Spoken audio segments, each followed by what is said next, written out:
அடுத்து முக்கியமான ஒன்று, இப்போ நம்முடைய மதீனா கிளை சார்பில், இப்போ மதீனா கிளையில் இதுவரையும் நாம் வாடகை பில்டிங்கில் நம்முடைய மர்க்கஸ் இயங்கி வருகிறது. இப்போ சொந்தமாக நாம் இடம் வாங்குவதற்கு முடிவு செய்யப்பட்டிருக்கிறது. இப்போ இடத்தினுடைய மதிப்பு பார்த்தா 35 லட்சம் ரூபாய்.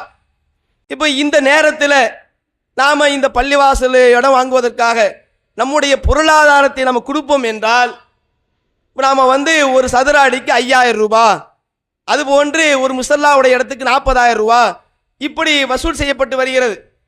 என்னன்னா இது நம்ம இது மாதிரியாக இந்த நேரத்தில் நாம் ஒரு நியத்து வைக்கிறது அல்லது இதுக்காக நாம் கொடுக்கிறது, இப்படி நாம் செய்தோம் ஆனால் அல்லாஹ்விடத்தில் அதிகப்படியான நன்மை பெற்று தருது.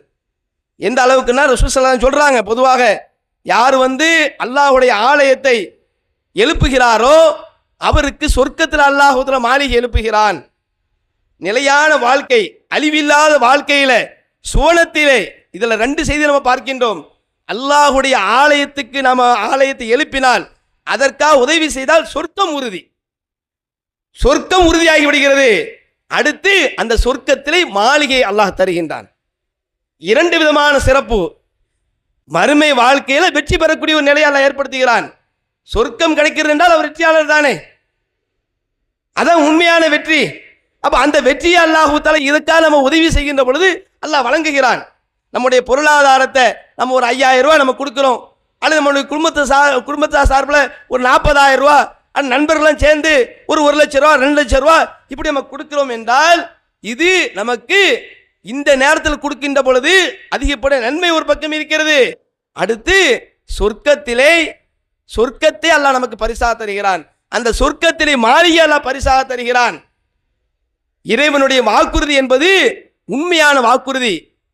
இந்த உலகத்திலே மற்ற தலைவர்கள் சொல்வதை போன்று ஏமாற்றத்துக்குரிய வாக்குறுதி அல்லாஹ் அளிக்க மாட்டான்.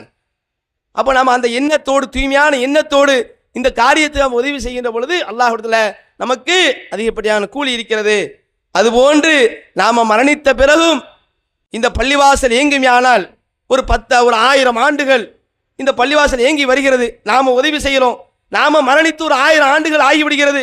இப்போ 2000 இருக்கிறோம், நாம் மரணித்து 3000 ஆண்டுகள் ஆன பிறகும் பள்ளிவாசல் இயங்குமையானால் அந்த 1000 ஆண்டுகளும் செய்த அந்த தொழுதிருப்பாங்களே அந்த பள்ளிவாசல் இருக்கிறதே, அதனுடைய நன்மைகள் எல்லாம் அதற்காக நம்ம உதவி செய்திருப்போமே, ஒரு 5000 ரூபாய் போட்டிருப்போமே, அந்த நன்மை அப்படியே தொடர்ந்து வந்துக்கிட்டே இருக்கும்.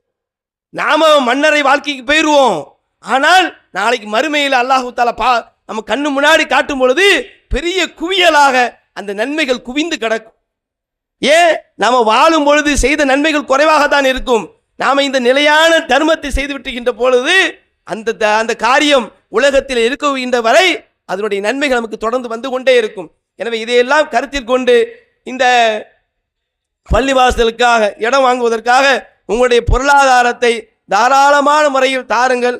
அதுபோன்று இந்த 10 நாட்களிலும் அதிகப்படியான அமல்களை நாம் செய்து இறைவனிடத்தில் வெற்றி பெறக்கூடிய நிலை நம்முடைய வாழ்க்கை ஆக்கிக் கொள்ள வேண்டும். இறைவன் விரும்பக்கூடிய அடிப்படையில் நம்முடைய வாழ்க்கை அமைத்து கொண்டு இந்த உலகத்திலும் மறுமையிலும் வெற்றி பெறக்கூடிய அடியார்களாக அல்லாஹ் தஆலா உங்களையும் என்னையும் ஆக்கி அருள வேண்டும் கூறி என்னுடைய இந்த உரையை நிறைவு செய்து கொள்கின்றேன். வாஹிர் தாவானா அனில் ஹம்துலில்லாஹி ரப்பில் ஆலமீன். சுப்ஹானல்லாஹி வ பிஹம்திஹி அஷ்ஹது அன் லா இலாஹா